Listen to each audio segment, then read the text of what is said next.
నమస్కారం, NS news కి స్వాగతం. నా పేరు ఉషా. ముందుగా ముఖ్యాంశాలు. కోనసీమ ముఖద్వారం రావులపాలెం సెంటర్లో ట్రాఫిక్ సమస్యలు తలెత్తకుండా పరిష్కార మార్గాలను సిద్ధం చేస్తున్నామని కొత్తపేట ఎమ్మెల్యే బండారు సత్యానందరావు అన్నారు. హైవే అధికారులు, ఆర్ఎండ్బి పోలీస్ అధికారులతో కలిసి రావులపాలెం సెంటర్ పరిసర ప్రాంతాలను ఎమ్మెల్యే పరిశీలించారు. అనంతరం స్థానిక అభివృద్ధి అధికారి కార్యాలయంలో ఏర్పాటు చేసిన ట్రాఫిక్ నియంత్రణపై అవగాహన సదస్సు సమావేశంలో సత్యానందరావు పాల్గొన్నారు. ఈ సందర్భంగా ఆయన మాట్లాడుతూ ట్రాఫిక్ నియంత్రణకు అవసరమైన చర్యలు తీసుకుంటున్నామని తెలిపారు.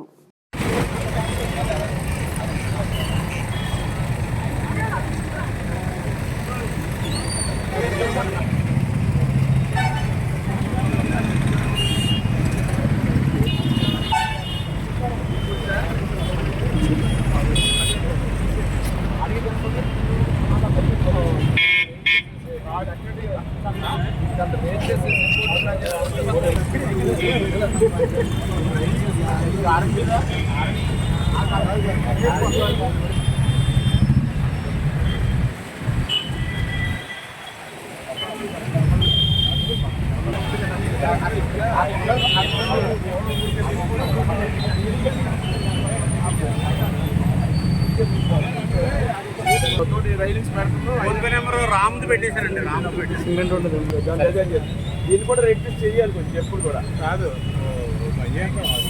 చేస్తే ఇక్కడ తీసుకొచ్చేది క్లోజ్ చేసేస్తాం కాబట్టి తీసుకొచ్చేది వెంటనే ఆలోచిస్తే సరే దీన్ని ఎలా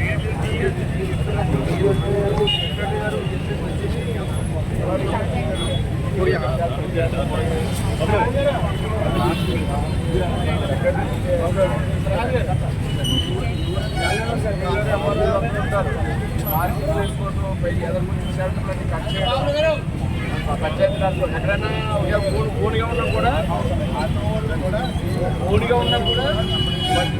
చెప్పేసేయండి.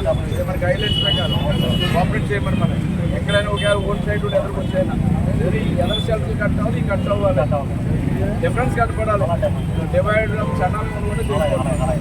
మనం గవర్నర్స్ ఉన్నారు, అందరూ సహకరిస్తారు. ఇబ్బంది లేదు. డబ్బులు నవ్వులు ఇక్కడ చేయబోదు, అక్కడ చేయబోదు, ఎక్కడ చేయాలి కనబడుకుంటున్నారు. అదే వెంకటరెడ్డి గారు ఆయన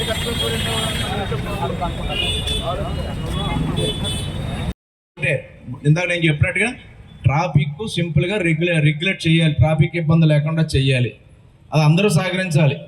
ఇప్పుడు ఆటో వారు ఉన్నారు, వారు జీవనోపాధి వాళ్ళకే కావాలి. అలాగని చెప్పి రోడ్డు గట్టంగా పెట్టుకుని నేను ఆటోలు నడుపుతానంటే ట్రాఫిక్ దెబ్బతింటుంది. అలాగే తోపుడు వర్తకులు ఉన్నారు, సైకిల్ వెండర్స్ ఉన్నారు, వాళ్ళు పూల వర్తకులు ఉన్నారు, పళ్ళ వర్తకులు ఉన్నారు. వారు కూడా వ్యాపారం కోసం ఏనాడు సెంటర్లో బతుకుతున్నారు కాదను. కానీ మేము ట్రాఫిక్ని ఆపేస్తాం, మా ముందు వ్యాపారం చేసుకుంటామంటే ఇబ్బంది అవుతుంది. ఎందుకంటే సెంటర్ పెరిగింది. శనివారం అయితే, శుక్రవారం, శనివారం, ఆదివారం అయితే చాలా ఇబ్బంది ఎదుర్కొంటున్నామని చాలా కంప్లైంట్లు వస్తున్నాయి. అదే కాకుండా నేషనల్ హైవేస్ వరకు కూడా తరచుగా ఈ సర్వీస్ రోడ్లు వాటి గురించి వారికి ఎక్కడో చాలా పెద్ద కంప్లైంట్లు పెట్టేస్తున్నారు. ఒక తెలివైన వాళ్ళు బయలుదేరారు ఇద్దరు ముగ్గురు, ఇంకా వేరే పని ఉండట్లేదు వాళ్ళకి. ఇప్పుడు ఇక్కడ ఎవరికి లోకల్ వాళ్ళకి కూడా చెప్పట్లేదు, ఏదో ఆన్లైన్లో పెడుతున్నారు, అక్కడి నుంచి వాళ్ళని అడుగుతున్నారు, వాళ్ళు వస్తున్నారు. ఇదేదో పెద్ద విద్య అనుకుంటున్నారు. విద్య కాదు, అది ఇబ్బంది. ఇక్కడ స్థానికమైన సమస్యలు అనేవి ఉంటాయి, వాటిని అన్నింటినీ ఆలోచించుకొని చెయ్యాలి. అందరికీ మంచి చేయాలని ఉంటుంది. ఇక్కడ చేయాలి. నేను ఎందుకు పెట్టాను ఒకటంటే, ఇక పిఎం గారి ఆఫీస్ గారికి పెడితే పిఎం గారి ఆఫీస్ నుంచి చంద్రబాబు సీఎం గారి ఆఫీస్ నుంచి కూడా వచ్చింది. దీని మీద ఏది ఇక్కడ ఎంకరేజ్మెంట్స్ ఉన్నాయి. సర్వీస్ రోడ్లో ఆ బండి అట్టు ఉంది, లేదా ఆటో అట్టు ఉంది, ఈ సైకిల్ అట్టు ఉందని పెడుతున్నారు. మేము ఏదో ఆఫ్ చేస్తూ వస్తున్నాం, తొక్కు పెడుతూ వస్తున్నాం. ఏదో కంగారు పడకుండా వాళ్ళు బతుకుతున్నారు కదా, ఒక సర్దుబాటు చేసి చేద్దామని కొంతమంది ఈ కార్యక్రమం మీద ఉన్నారు. చేత 3-4 విషయాలు. ఒకటి, నాకు ఫస్ట్ లైట్ దగ్గర ఫ్లెక్స్లు అనేది ఫ్లెక్స్ ఫ్రీ జోన్ చేస్తే బాగుంటుంది నాకు ఆలోచన. ఈ సెంటర్లో వెళ్ళే వాళ్ళందరూ మా ఫోటోలో ఉన్నాయి, నా ఫోటో కనపడుతుంది. ఇవన్నీ ఈ పెద్ద ఫోటోలు పెట్టుకుని అది ఫ్లెక్స్ ఫ్రీ జోన్ చేసేసి ఎవరు ఏమి పెట్టకుండా ఐ లవ్ రావులపాలెం అని కొంచెం మన రావులపాలెం సెంటర్లోకి వచ్చే కనిపించేలా ఒక లైటింగ్ బోర్డులో ఐ లవ్ రావులపాలెం 2 సైడ్లు పెట్టి ఎవరో ఫ్లెక్స్ పెట్టకుండా ఉంటే బాగుంటుందని అందరూ సహకరిస్తారని దానికి విజ్ఞప్తి చేస్తున్నాం. దాన్ని ఒక రెజల్యూషన్ కింద విజ్ఞప్తి చేసి అన్ని పార్టీల వారు, అన్ని కులాల వారు, అన్ని మతాల వారు, ఎందుకంటే ఫ్లెక్స్లు పెట్టి వాళ్ళే కాబట్టి సహకరిస్తే అది నీట్గా కొంచెం అందంగా దాన్ని ఒక ఆ షేప్ కూడా అందంగా తయారు చేసి దాని మీద బోర్డులు పెట్టి ఒక లుక్ వచ్చేలా చేయాలని. అదే కళా వెంకట్రావు స్టాచ్యూ కూడా కళా వెంకట్రావుని మర్చిపోయారు, ఇక్కడ ఏం కనపడట్లేదు. అది పూర్వం వైస్ ప్రెసిడెంట్ ఆఫ్ ఇండియా వచ్చి నేనున్నాను ఆ రోజున ఆ ప్రారంభోత్సవానికి. మా మల్లిపూడి మన Srirama Sanjeevarao garu electronics minister, central electronics minister, అదేవిధంగా ఇప్పుడు vice president of Shankar Dayal Sharma garu చక్కగా మాట్లాడారు ఆయన ఆ రోజున. ఆర్ వెంకటరమణ గారు ఆర్ వెంకటరమణ గారు వచ్చారు, వైస్ ప్రెసిడెంట్ ఆఫ్ ఇండియా. అప్పుడు గవర్నర్ శంకర్ దయాల్ శర్మ ఆయన వచ్చాడు, అందుకే ఆయన పేరు చెప్పారు. గవర్నర్ వచ్చారు, వైస్ ప్రెసిడెంట్ ఆఫ్ ఇండియా వచ్చినప్పుడు గవర్నర్ వచ్చారు, వారు వచ్చారు, సెంట్రల్ మినిస్టర్లు వచ్చారు. అప్పుడు ఐఎస్ రాజు గారు ఎమ్మెల్యే, నేను పార్టీ ప్రెసిడెంట్. ఇక్కడ ఆర్ఎన్బి బార్గెనింగ్ కూడా నేనే చేయించాను.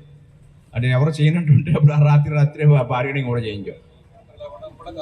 కళా వెంకట్రావు గారు ఆయన ఈ 2 పిక్చర్లు వేయించిన మహానుభావుడు. ఆ గారికి ఆయన విగ్రహం కూడా ఏ దుస్థితిలో ఉందంటే రావులపాలెం సెంటర్లో చాలా సిక్కేస్తుంది. దాన్ని కొంచెం మనం ఆయన మహానుభావుడు వల్లే కోనసీమకి ఆనాడు మొట్టమొదటి 2 పిక్చర్లు వచ్చాయి. తర్వాత బాలయ్య గారి సహకారంతో ఐవేట పోయేది.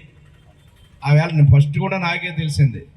ఆయన లోక్సభ స్పీకర్గా ఉన్నాడు. ఫోన్ చేశాను, నాకు తెలియదు అన్నాడు. తెలియదంటే డెక్కన్ క్రానికల్ వచ్చింది హైదరాబాద్ నుంచి, ఒక ఫ్రెండ్ నాకు ఫోన్ చేశాడు.